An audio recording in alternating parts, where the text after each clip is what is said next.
શ્રી કૃષ્ણાય નમઃ. માતા સરસ્વતીને નમઃ. આજે આપણે આ વિડીયોમાં સાંભળીશું પોષ સુદ 11ની વ્રતકથા. યુધિષ્ઠિર બોલ્યા, હે મધુસૂદન, હવે કૃપા કરીને મને પોષ મહિનાની શુક્લ પક્ષની એકાદશીનું મહાત્મય કહો. એનું નામ શું છે? એના વ્રતની વિધિ શું છે? એમાં કયા દેવતાનું પૂજન કરવામાં આવે છે તે મને વિસ્તારથી જણાવો.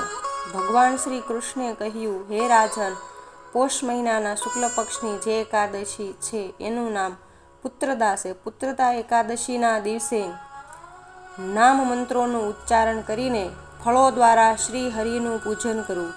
શ્રીફળ, સોપારી, બીજોરા, લીંબુ, જમીચ લીંબુ, દાડમ, સુંદર આંબળા, લવિંગ, બોર તથા વિશેષ રૂપે કેરી વડે દેવ દેવેશ્વર શ્રી હરિની પૂજા કરવી જોઈએ. એવી જ રીતે ધૂપ દીપથી શ્રી હરિની અર્ચના કરવી.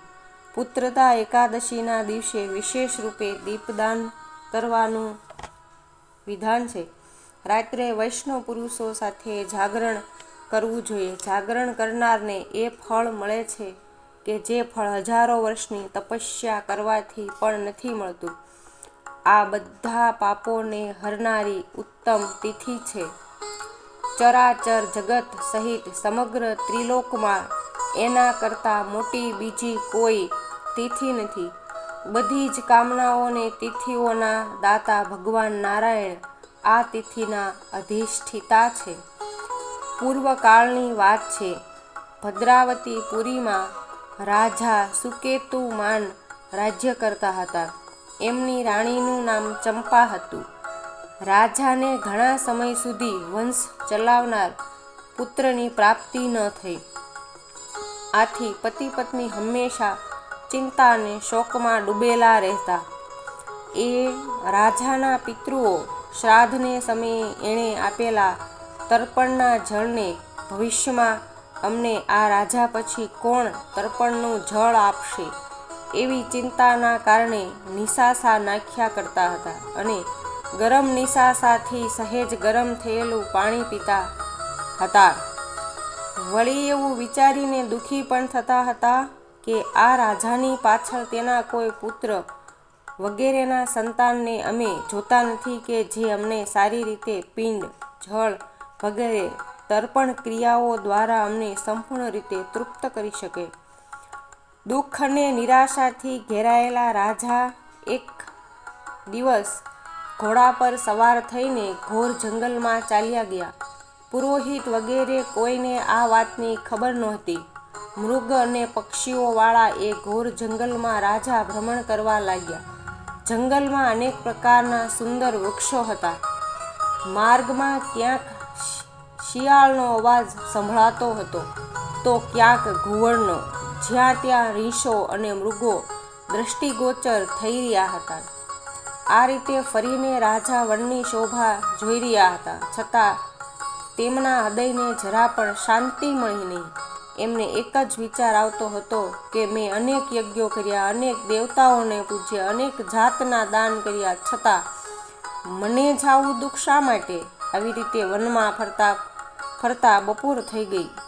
રાજાને ભૂખ અને તરસ સતાવવા લાગી. રાજા પાણીની શોધમાં આમ તેમ ભટકવા લાગ્યા. પુણ્ય પ્રતાપે રાજાને એક સુંદર સરોવર દેખાયું. એની નજીક મુનિઓના ઘણા આશ્રમો હતા. સૌભાગ્યશાળી નરેશે એ આશ્રમ તરફ જોયું.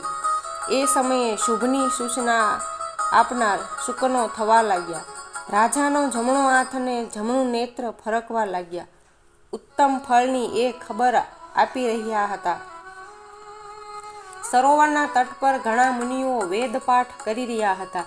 એમને જોઈને રાજાને ઘણો હર્ષ થયો. તેઓ ઘોડા પરથી ઉતરીને મુનિઓ પાસે ગયા અને અનેક પ્રકારે મુનિઓની વંદના કરવા લાગ્યા. એ મુનિઓ ઉત્તમ વ્રતનું પાલન કરનારા હતા. જ્યારે રાજાએ હાથ જોડીને વારંવાર દંડવત પ્રણામ કર્યા ત્યારે મુનિઓ બોલ્યા, હે રાજન, અમે તમારા પર પ્રસન્ન છીએ. રાજા બોલ્યો, આપ કોણ છો? આપના નામો શું છે અને આપ શા માટે અહીં એકત્રિત થયા છો? કૃપા કરીને આ બધું મને કહો. મુનિઓ બોલ્યા, હે રાજન, અમે લોકો વિશ્વદેવ છીએ, અહીં સ્નાન માટે આવ્યા છીએ. મહા મહિનો નજીક આવ્યો છે. આજથી 5 દિવસ મહા મહિનાના સ્નાનનો પ્રારંભ થઈ જશે, એટલે અમે વેદ પાઠ કરવા તેમજ સરોવરમાં સ્નાન કરવા માટે આવ્યા છીએ. ત્યારે રાજાએ મુનિઓને પોતે નિસંતાન હોવાની વ્યથા જણાવી.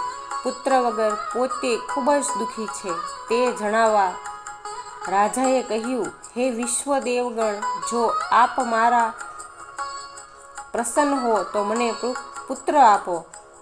મુનિ બોલ્યા, હે રાજન, આજના જ દિવસે પુત્રદા નામની એકાદશી છે. એનું વ્રત ઘણું જ વિખ્યાત છે. આપ અહીં જ રોકાઈ જાઓ. આ સુંદર સરોવરમાં સ્નાન કરીને તમે આજે આ ઉત્તમ વ્રત કરો. અમે તમને વિધિપૂર્વક આ વ્રત કરાવીશું. ભગવાન નારાયણની કૃપાથી તમારે ત્યાં જરૂર પુત્ર થશે. ભગવાન શ્રી કૃષ્ણ કહે છે આ પ્રમાણે એ મુનિઓના કહેવાથી રાજાએ એ ઉત્તમ વ્રત કર્યું. મહર્ષિઓના ઉપદેશાનુસાર વિધિપૂર્વક પુત્રદા એકાદશીનું વ્રત કર્યું. પછી 12ના દિવસે પારણા કરીને મુનિઓના ચરણોમાં વારંવાર મસ્તક ઝુકાવીને રાજા પોતાના ઘરે આવ્યા.